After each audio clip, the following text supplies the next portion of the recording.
Main arguments for and against Trump's tariff plans. Here are the 10 arguments for Trump's tariff plans. 1. Protection of domestic industries. Proponents argue that tariffs protect American manufacturers from foreign competition, allowing domestic industries to thrive and potentially leading to job creation in sectors like steel and automobiles. 2. Reciprocal trade practices.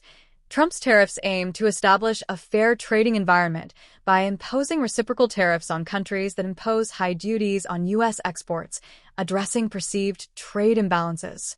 3. Reduction of trade deficits. Supporters believe that by making imports more expensive, tariffs will encourage consumers to buy domestically produced goods, thus reducing the U.S. trade deficit. 4. Leverage in negotiations. Tariffs can serve as leverage in negotiations with trading partners, compelling them to lower their own tariffs or engage in more favorable trade agreements. 5. Economic nationalism. The tariffs align with an America First policy that prioritizes U.S. economic interests over globalist approaches, appealing to a voter base that feels left behind by globalization. 6. Job creation in specific sectors. While overall job creation may be debated, supporters argue that tariffs can lead to job growth in specific industries that are protected from foreign competition. 7. Revenue generation. Tariffs are expected to generate significant revenue for the federal government, which could be used for other domestic priorities or to reduce the national debt. 8. Encouragement of manufacturing reshoring. By increasing the costs of imported goods, tariffs may incentivize companies to bring manufacturing back to the U.S., revitalizing local economies. Arguments against Trump's tariff plans. 1. Increased consumer prices. Economists warn that tariffs will lead to higher prices for consumers on a wide range of goods, including automobiles and groceries, which could disproportionately affect lower-income households. 2. Economic slowdown. Critics argue that the tariffs could slow economic growth by increasing costs for businesses and consumers alike, with some forecasts predicting a drop in GDP growth rates. 3. Job losses in other sectors.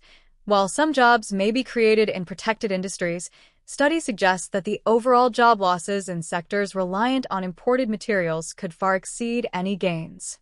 4. Retaliation from trading partners.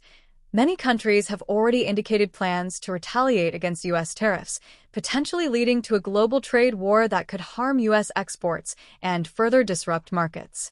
5. Market uncertainty. The unpredictability surrounding tariff policies creates uncertainty for investors and businesses, which can hinder hiring and investment decisions and negatively impact market confidence. 6. Long transition periods. The process of reshoring manufacturing is complex and time-consuming. Many companies may not relocate production back to the U.S., prolonging economic challenges rather than resolving them quickly. 7. Potential inflationary pressures. The introduction of tariffs could lead to long-term inflationary pressures as businesses pass increased costs onto consumers, complicating monetary policy for the Federal Reserve. 8. Undermining global trade systems. Tariffs can weaken multilateral trade agreements and institutions, leading to a fragmented global trading system that may harm long-term international relations. 9. Mixed messaging from administration. Critics point out inconsistencies in Trump's messaging regarding tariffs. While he promotes them as tools for economic revival, he has also suggested he might drop them if other countries reduce their own duties, leading to confusion about his true intentions. 10. Historical precedents of failure. Historical examples of high tariffs leading to economic downturns serve as warnings against adopting similar policies today. These arguments reflect the complex and often contentious nature of tariff policies and their potential implications for both the domestic economy and international relations.